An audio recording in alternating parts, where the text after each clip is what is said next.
नमस्कार दोस्तों, जय हिंद, प्रणाम। आज हम बात करेंगे फ्रीबीज के ऊपर इलेक्शंस में, और हमारे देश के नेता मंत्री या जो भी चीफ मिनिस्टर्स हैं अलग अलग स्टेट्स के या सेंट्रल गवर्नमेंट के जितने भी मंत्री हैं उनकी कार्यप्रणाली या उनके खुद के ऊपर जो जिस चीज़ को वो देश में इम्प्लीमेंट करते हैं वो उनकी खुद की लाइफ के ऊपर कितना इम्प्लीमेंटेड है, उस विषय के ऊपर हम बात करेंगे। तो वीडियो में आगे बढ़ने से पहले आप एक बार सब्सक्राइब जरूर कर दीजिएगा। वीडियो अच्छी लगेगी तो इसे लाइक भी कीजिएगा, शेयर भी कीजिएगा। चलिए तो मुद्दे पे बात करते हैं। तो दोस्तों, सबसे पहले आज हम बात करते हैं कांग्रेस के ही ऊपर। चलिए कांग्रेस को छोड़ देते हैं। आज सबसे पहले बीजेपी को ही लपेट लेते हैं। देखिए दोस्तों, बीजेपी कुछ एक खास लोगों को छोड़ के, खास इन द सेंस अपने लिए कोई खास नहीं है। अपने लिए तो भाई कोई किसी को खाने को नहीं दे रहा है, अपने को तो अपनी मेहनत से कमा के खाते हैं।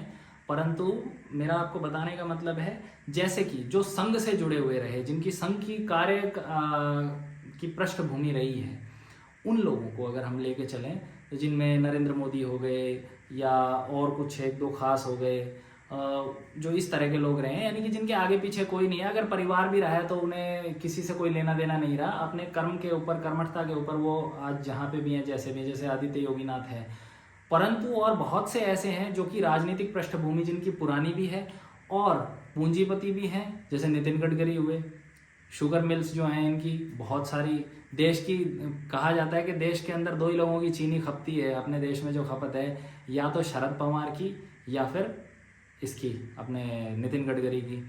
इनका बस ये है कि भाई ये पूंजीपति लोग हैं, लेकिन देखिए इनकी काम कर रहे हैं, अपनी जगह कर रहे हैं, चलो कोई दिक्कत नहीं। नितिन गडकरी दूरगामी सोच लेके आते हैं, विदेशों के हाईवे के प्रोजेक्ट्स वगैरह जैसे भी होते हैं उनको थॉरली उनको देखते हैं, समझते हैं, और फिर वो धीरे धीरे इंडिया में इम्प्लीमेंट कर रहे हैं। हाईवेज की भी स्पीड बढ़ी है बनने की, और क्वालिटी भी बढ़ी है।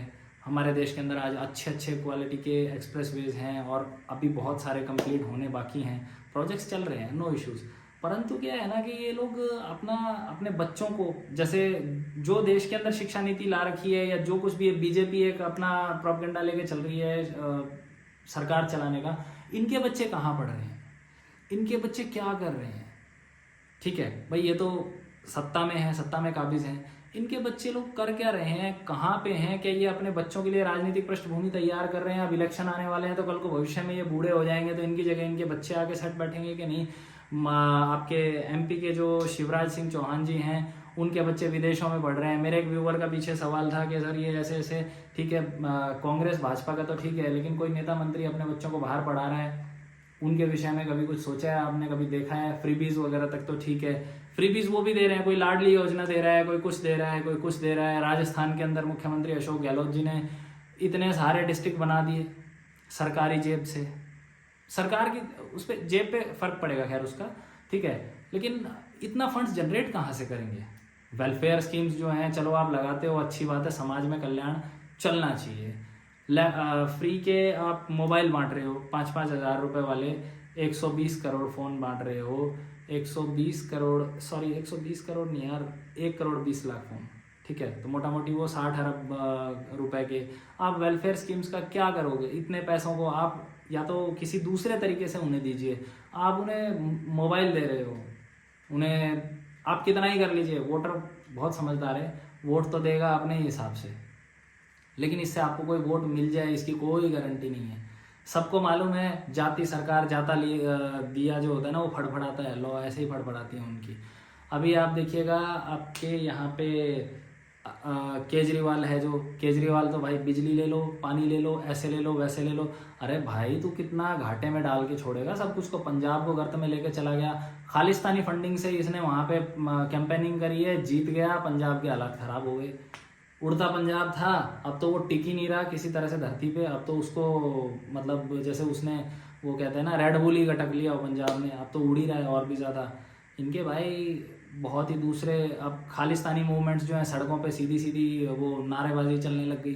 भाई क्या है, तुम लोगों को अपने देश को सीधे रास्ते रखना है या उसको जैसे चल रहा है वैसे चलने दोगे, या फिर कुछ अपना नया तड़का मिर्च मसाला लगा के देश को गर्त में लेके जाओगे? भाई क्यों देश के दुश्मन बन रहे हो? देश को क्यों बर्बाद करने पे तुले हो? फ्री की आदत लगा लगा के युवा वर्ग को ख़राब करके छोड़ोगे। हरियाणा के अंदर देखिए, वृद्धा पेंशन और सीनियर सिटीजन वाली जो पेंशन है, स्वतंत्रता सेनानी पेंशन तो देखिए वो उसमें कोई खराबी नहीं है, बहुत अच्छी है। वृद्धों की भी पेंशन बहुत ज़रूरी है, होनी चाहिए। लेकिन वहाँ यहाँ के जो मुख्यमंत्री मनोहर लाल खट्टर जो है, उन्होंने क्या किया, उन्होंने विधुर पेंशन, विधुर नहीं यार, जो अनमैरिड रह गया, यानी कि 45 ईयर्स की एज तक अगर कोई अनमैरिड रह गया तो उसे भी 2500 रुपये की पेंशन देनी है। किस लिए भाई, किस लिए देनी है? अरे कमा के खा रहा है इकलौता, उसके पीछे तो लायबिलिटी भी नहीं है। किस लिए? सिर्फ अपने वोटिंग के कमाई के रास्ते के लिए। ये बहुत ही गलत चीज़ है। इस चीज़ के अंदर सोचना चाहिए। भाजपा की सरकार है हरियाणा के अंदर, तो नरेंद्र मोदी को कोई एक्शन लेना चाहिए। ये सब कुछ हरामखोरी की आदत लगा देंगे। पहले पीले राशन कार्ड के ऊपर लोगों को एक पर मेंबर 5-5 किलो अनाज बांटा जाता है। वो यार देश का पैसा वो कहाँ से आ रहा है?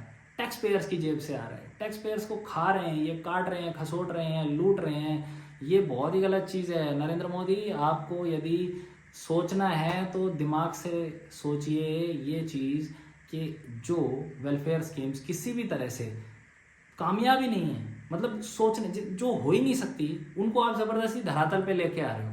किस लिए? कि अगली बार में सरकार आ जाए? नहीं, ऐसा भी नहीं चलता। ये भी बहुत गलत चीज़ है। इससे आप कोशिश करके देखिए।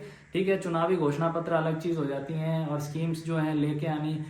आप बुजुर्गों की पेंशन बढ़ा रहे हो, विधवा पेंशन बढ़ा रहे हो, ये सब कर रहे हो, वो बहुत अच्छी चीज़ है। लेकिन ऐसे फ्री फोकट का बांटने की जो राजनीति है, आप भी अगर अरविंद केजरीवाल के रास्ते पे चलेंगे तो फिर इस देश का क्या होगा? कुछ भी नहीं होना जाना। इसलिए आप जो है ये सोच के देखें। फ्रीबीज के ऊपर आपके देश के शिवराज सिंह चौहान के जो बच्चे हैं वो विदेश में पढ़ते हैं। आपके कितने नेताओं के जो बीजेपी से, भाजपा से ताल्लुक रखते हैं, आप नई शिक्षा नीति लेके आ रहे हैं, कभी कुछ लाने की बात कर रहे हैं, कभी कुछ लाने की बात कर रहे हैं, लेकिन आपके नेताओं के कितने बच्चे विदेशों में जाके पढ़ रहे हैं? क्या हमारे IIT IIM या और कुछ हैं जो मतलब किसी काम के ही नहीं है? आपने भी फिर वही कांग्रेस वाली ही पटकथा पे मतलब अपनी फिल्म बनानी शुरू कर दी। आप अपने नेताओं को क्रॉस चेक कीजिए। उनके पास पैसा है, आप बोलेंगे भाई उनके पास पैसा है पढ़ाने को, तो भाई इतना पैसा कहाँ से आया? उनका भी चेक करके देखिए। अब वो चीज़ है कि सत्ता में जो होता है तो उसके ऊपर ना तो ED PD CID VID CBI VBI ये कोई कुछ काम नहीं करती। या तो ये चीज़ है, इससे ही देश के वोटर का थोड़ा बहुत जो है मन खट्टा होता है, और कोई बात नहीं है। आप क्रॉस चेक कीजिए, वेरीफाई कीजिए, और उसके बाद जो है दूसरे, अगर हम दूसरे की तरफ उंगली करते हैं तो 3 उंगलियां हमारी तरफ हैं, तो पहले चेक करवाइए और फिर उसके बाद। हाँ, लेकिन वोटर्स के लिए फिर मैं वही एक चीज़ कहूँगा कि ये वोट है, ये आपको कास्ट करना है, ये आपकी सबसे बड़ी ताकत है। और 2024 में बहुत सोच समझ के वोटिंग करनी है आप लोगों ने, तभी हमारे देश के लिए, हम आने वाली जनरेशन के लिए हम एक सशक्त भारत का निर्माण कर सकेंगे दोस्तों। Not India, Bharat. नमस्कार। वीडियो अच्छी लगी हो तो लाइक, सब्सक्राइब, शेयर और कमेंट जरूर कीजिएगा। मैं आपके कमेंट्स का बेसब्री से इंतज़ार करता हूँ।